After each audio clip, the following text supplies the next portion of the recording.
Hello, everybody, and welcome back to the Night Garden. I am Vamp, and I'm here to talk to you about art today. And Ledge is here with me. Oh my gosh. Oh my gosh. Imagine that. It's almost like Wow. I've been teaching you how to draw. Sorta. Sorta. I Trying. don't know. What are we talking about today? Aren't you teaching me? I am teaching you. What do you know about perspective? It's about angles and distance and depth and distortion and all that fun stuff. It very much is, but what do you know about it? Anything at all? Things are smaller when they're farther away. That's depth. And it does have to do with perspective, but it's a little bit more nuanced than that. So, perspective is something that when you first start learning, it comes down to first 1 point perspective, 2 point perspective, and 3 point perspective. There are obviously different types of perspective besides that, but I'm not going to throw it all at you at once and overwhelm you. So, with points, that has to do with your vanishing point.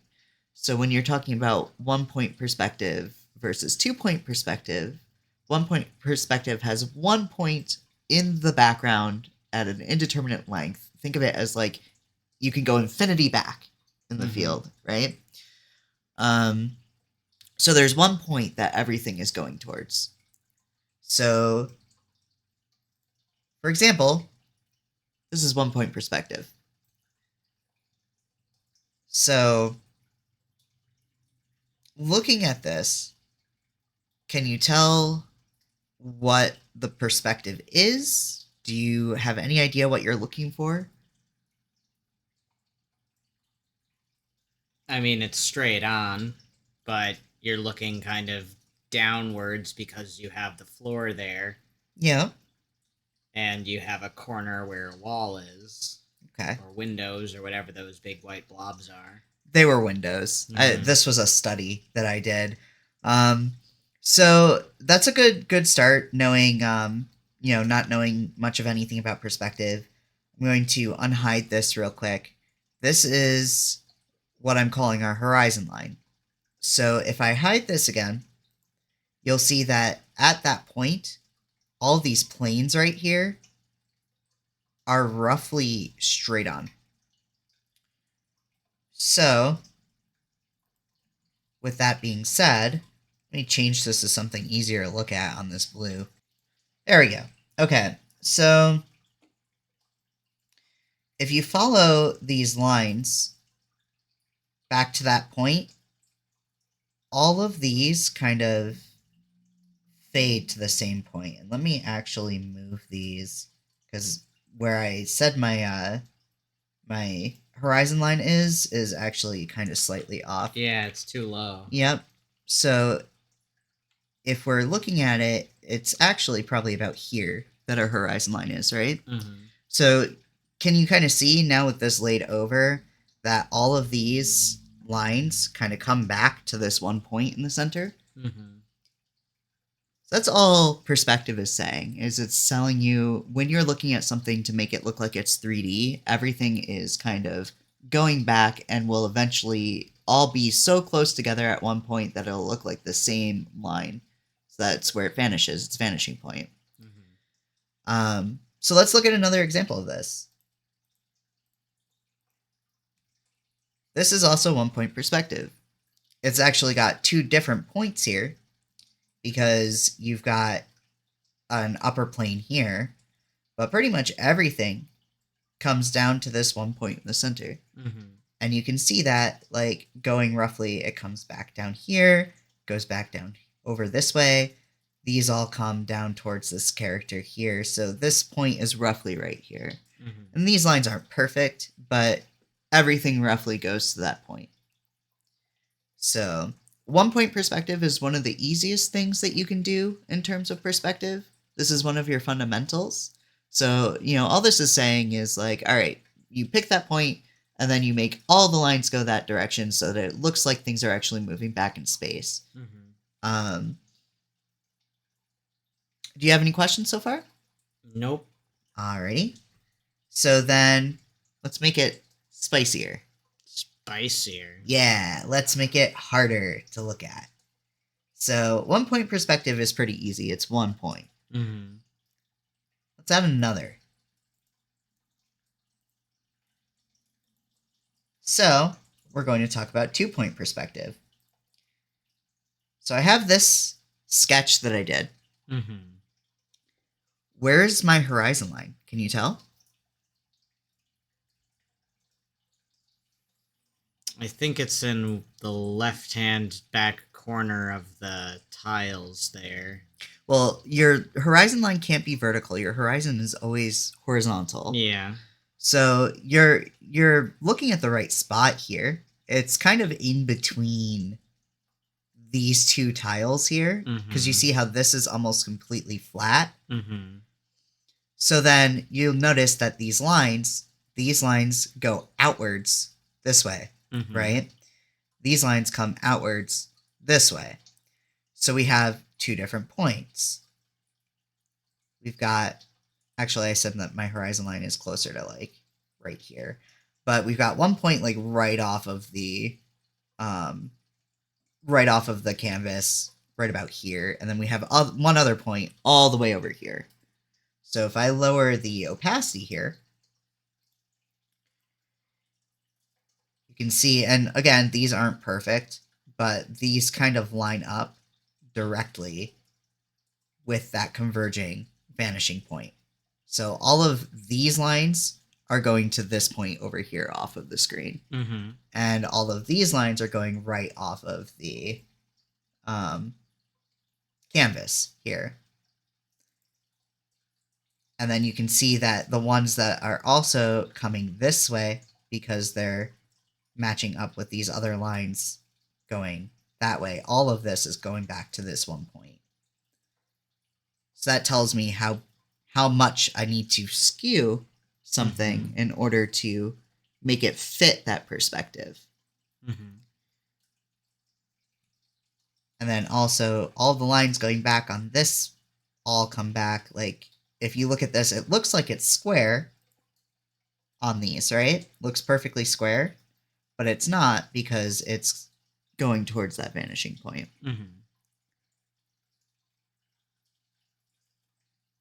Still pretty simple? Still with me? Okay. Let's make it even spicier. So spicy it's not there. This is 3 point perspective. So 3 point perspective is usually where you see things that are very distorted in order to get something all onto a screen. You'll see it when things are like way taller or like way wider than what you would typically be able to see in a normal shot, right? So you have to skew it. This is the stuff that you typically see, like if you're looking out of an airplane window, you'd be seeing something in 3 point perspective. If you're low over the city, not like stratosphere level. But like, I digress. So this is basically talking about buildings. These are just, squares, cubes, but they automatically read as like city buildings, right? That's because we're going down at a large angle, and we also have that 2 point perspective on top of that. So I've picked a spot well below my horizon line to make these buildings, and that tells me how much I need to skew it in order for it to look like it is converging on that horizon line. The further I get away from this point, the further out I go, the less skewed my buildings will be. So it gives the sense of intense, overwhelming height. This is very difficult to do. Most people will only really use these three points because that's what makes up your fundamentals. But there are other perspective points that go in as well. Like there is fisheye lenses. Those are 5 point perspective, for example. So that would be very hard to map out and figure out. But for the most part, for anything that you're doing, like most characters, you're going to only work in 1 point perspective. Maybe, 1 point perspective for characters. maybe 2-point perspective, because you're working at a small scale, right? So the bigger you go, the more perspective points you need, or the more distorted you are, the more perspective points you need, because of the way that things figure the way that you figure things out. Sure. So it's perspective is one of those hard things because it's like one of the easiest to understand and one of the hardest to implement, right? So if we put that in perspective here, then you can pretty quickly see once you just kind of stare at it for a little bit, like right here. Oops.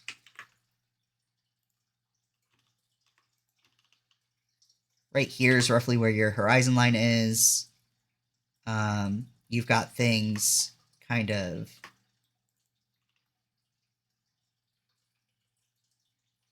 going that way. That's not meeting up with my horizon line, but you get my point. Like it's all going towards that point over here towards the bottom.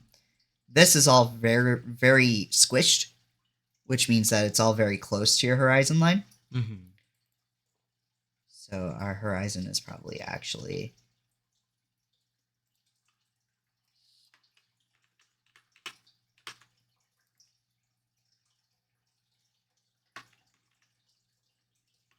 no, it's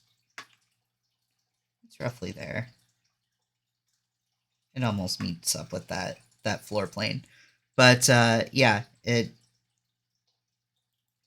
probably be there, and then there is a 2-point, a second point. This is kind of rounded, so it's harder to tell.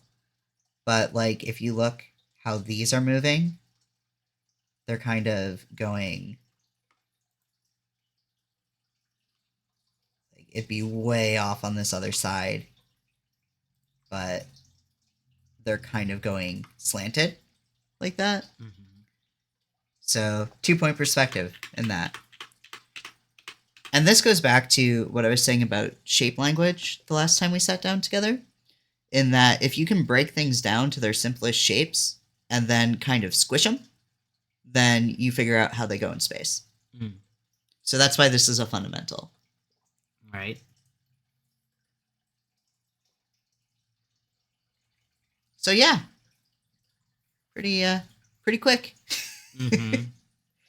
Anything else that you want to look at, see? No, and I think one of the hardest parts about perspective is honestly foreshortening things, and because then things start to feel really distorted and things start to look really weird. That's because hands would look really, really big in comparison, and arms would look weirdly short. Yeah. And if you don't get your shading right or something, then the perspective just looks like you really messed up your your proportions and your sizes and shapes and things. Well, and that's the thing is, like, it looks distorted because it is distorted. Like, if you look at a hand, for example, I'm just doing this because you mentioned hands. Like, this being the shoulder feels really wrong because of how big this hand is. But if you actually, like, figure how something looks when it's coming towards you, it does look a lot bigger than where its starting point is. So if you figure that out in terms of perspective, then your vanishing point is going to be somewhere over here, whereas, like, this would actually probably be closer to a slight 2-point perspective. Because that's either side of the hand, and then you would have a second vanishing point that is almost infinitely short because there's not a lot of distortion there. So it'd be like forever off the side of the page. But that would be a 2-point perspective. So, and what makes perspective get complicated is that when you're first starting out as like a new artist, it's really tempting to put 2 points for an entire scene or 1 point for an entire scene. When if there's anything like turned at all in that space, if there's anything that shifted, it's got a different vanishing point. Mm-hmm. It'll be on the same horizon line, but it'll be a different vanishing point for each object in that scene. Mm-hmm. So like that gets really complicated. But as long as you know where your horizon point is, your horizon line, then you can figure out where those vanishing points are. Mm-hmm. You can have an infinite amount of vanishing points in that space, but per object, there's typically, 1, 2, or 3. Right. Or 5 if you're doing a fisheye lens. But, yeah. Anything else? I don't know. You tell me. We could look at a couple of images and break them down, but I mean, perspective is perspective. Mm-hmm. So, all right. Well, if you'd like to know more about perspective, if you'd like to do more of a deep dive into it, let us know in the comments below. Otherwise, as always, I hope that you are taking care of yourselves. Drink your water and do what you can. You can check out some of our other stuff in the meantime, and, we'll see you next time. Bye, everybody. Bye.